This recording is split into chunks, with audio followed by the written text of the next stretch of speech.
It has to be a space where people come together. You're on the corner of Union and Bond. You know, it has to be. It was meant to be that this is where people get married, it's where people come together. Whether it's for arts or whether it's for private events, it's a gathering space. This is 501 Union. It's a private event space in Gowanus, Brooklyn. And we do a lot of weddings. We also do some fundraisers, film and photo shoots. It also gives a chance for people who live in the neighborhood to be able to celebrate special events in their lives very near where they live and where they've made their lives, and invite friends and family members who may not live in Brooklyn. Doing things Brooklyn-based and local, we're very open and flexible with clients and guests that want to host things that are normally not outside of their budget, and kind of being more community-based and flexible in that sense. We do like hosting film and photo and arts and performances and live events. We've had concerts from 2 Chainz and Norah Jones to dance companies that we've kind of hosted, and used to have our own small arts and production section that we would do things like that for too.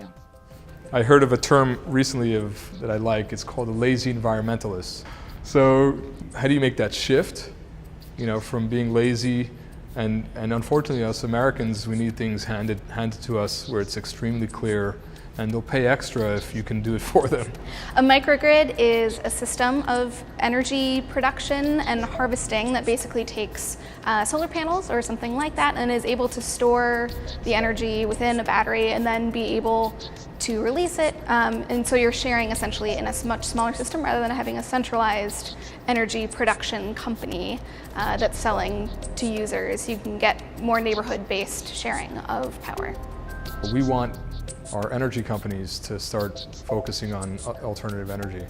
So maybe through a microgrid model, it's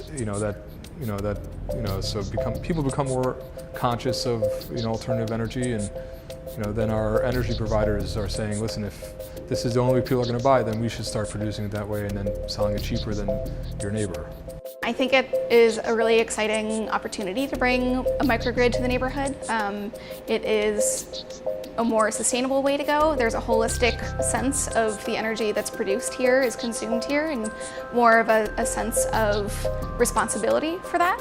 I think people are much more conscientious when they're a part of that production and consumption. And I think that would be a great way to support what we're doing here and be able to give back to the neighborhood as well. Energy is generated from a distance. The amount of loss that happens, just to get energy to the end user is substantial. If you can generate it locally, that translates into the maximum use of the energy.